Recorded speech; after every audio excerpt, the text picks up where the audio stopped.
Olá, meu nome é Patrícia, eu sou pediatra e médica de adolescentes do Hospital das Clínicas do FMG e professora do curso de medicina da PUC Minas. Vou falar um pouco para você sobre puberdade.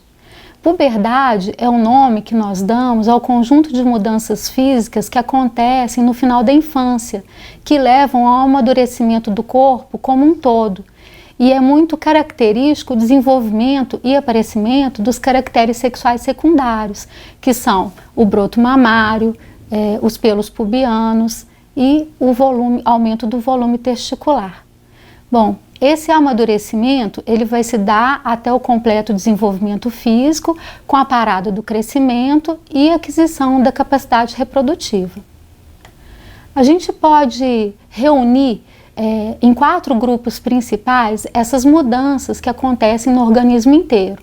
Em estirão do crescimento em peso e em estatura, a modificação da composição corporal, o desenvolvimento do sistema cardiorrespiratório e o desenvolvimento do aparelho reprodutor.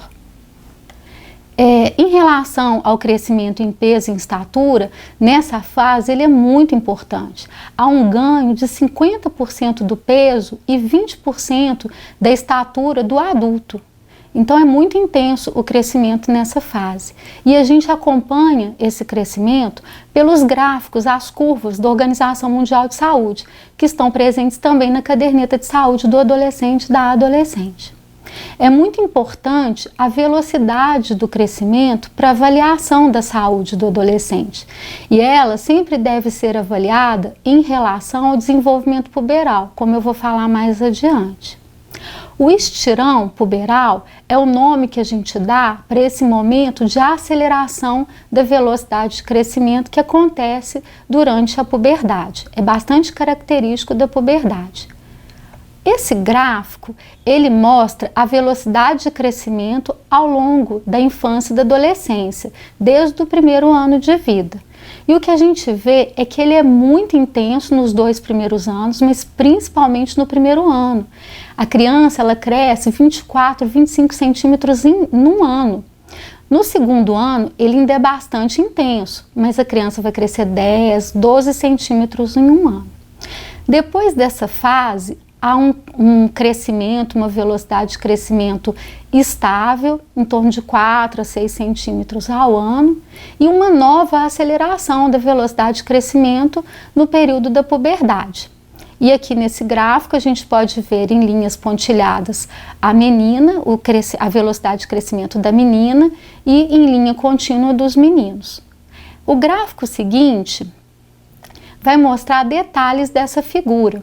Nesse momento pré-puberal, em que há um crescimento estável, e a nova aceleração da velocidade de crescimento, que a gente chama de estirão puberal, e fica muito visível por esse gráfico que o estirão feminino, ele acontece mais precoce e menos amplo do que o dos meninos. Depois desse momento de aceleração, o máximo da velocidade de crescimento, que a gente vai chamar de pico de velocidade de crescimento, e a partir daí uma desaceleração da velocidade de crescimento até atingir a estatura final do adulto. Bom, a gente também tem modificação na composição corporal, que acontece de forma diferente no menino e na menina. Então esse gráfico, são 3 gráficos que vão mostrar o primeiro, o ganho em massa gordurosa ao longo dos anos, na menina na linha pontilhada e no menino na linha contínua mais clara. O gráfico do meio mostra o crescimento em estatura ao longo dos anos, do menino e da menina, e o terceiro, o ganho em massa muscular. E tomando-se como referência o gráfico do meio, a gente percebe que quando nos meninos é atingido o pico de velocidade de crescimento, também coincide com o máximo de ganho de massa muscular. Nas meninas não vai ser assim. O gráfico do meio a gente vê como referência o pico de velocidade de crescimento acontecendo em torno de 6 meses, 1 ano, em que acontece o máximo de ganho em massa muscular.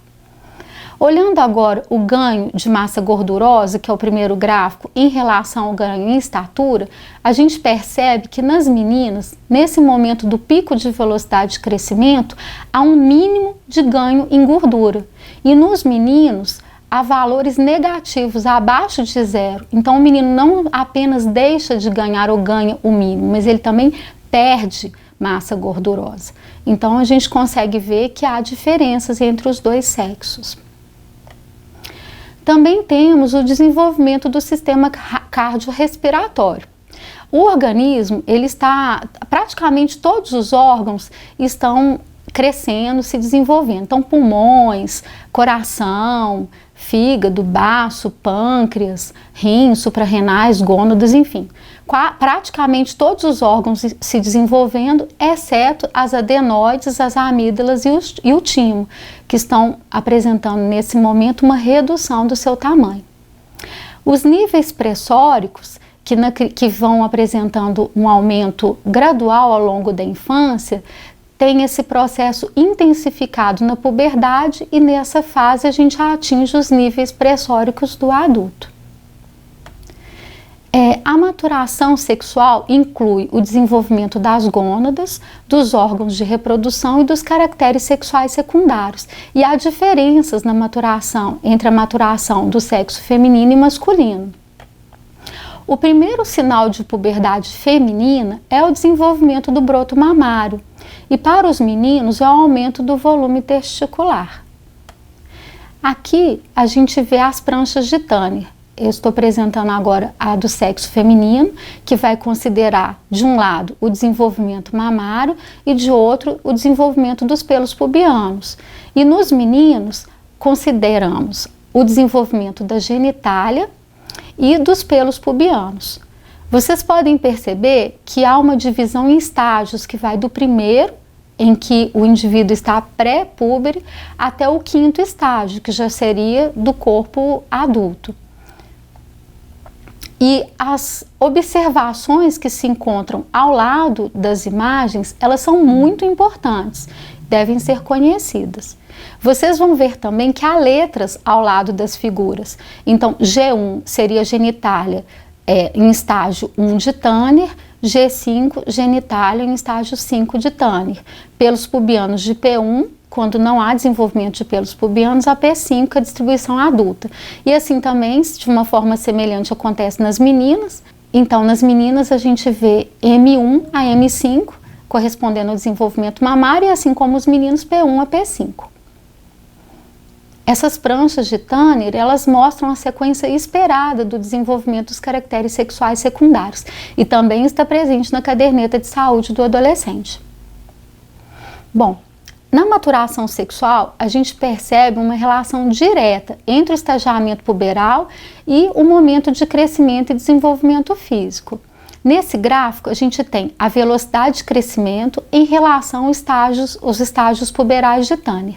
Então, quando o menino chega na puberdade com aumento do volume testicular, a velocidade de crescimento dele ainda é estável, aquela igual à da infância. A aceleração da velocidade de crescimento vai se dar quando ele atinge o estágio 3 de Tanner. E o pico da velocidade de crescimento, o máximo dessa aceleração, quando ele está no estágio 4 de Tanner. A partir daí, ele vai apresentar uma desaceleração da velocidade de crescimento na fase 5 de Tanner até atingir a estatura final do adulto. Nas meninas, quando elas entram na puberdade, como eu disse, com o desenvolvimento do broto mamário, já há uma aceleração da velocidade de crescimento. E o momento máximo dessa aceleração acontece no estágio 3 de Tanner. Quando a menina menstrua, o que acontece na fase 4 de Tanner, ela já está numa desaceleração da velocidade de crescimento e no estágio 5, alcançando a estatura final do adulto. É muito importante o médico estar familiarizado com essa grande variabilidade que existe na maturação sexual, para ele poder esclarecer dúvidas, que são não só dos adolescentes, mas também dos seus familiares. Então, espera-se que a puberdade fisiológica no sexo feminino aconteça entre 8 e 13 anos de idade e no sexo masculino entre 9 e 14 anos de idade. fora dessa faixa etária, deve-se investigar se a puberdade acontecer. Ela também deve ser investigada se acontecer com uma duração acima de 5 anos entre a telarca e a menarca nas meninas, e mais de 5 anos nos meninos entre o aumento do volume testicular e a fase 5 de Tânia. É muito comum o desenvolvimento do tecido mamário no sexo masculino durante a puberdade, o que a gente chama de ginecomastia puberal. Ela é muito frequente, ela tem um caráter transitório, uma regressão espontânea, em torno de 2, 3 anos. Agora, é importante a gente estar atento, porque nem toda ginecomastia que acontece no período puberal é normal, é fisiológica, e todas as vezes que ocorrer fora do período puberal, deve ser investigada. Nossa, é muita coisa, né? Então, por isso a importância do acompanhamento de saúde nesse momento da puberdade. Obrigada.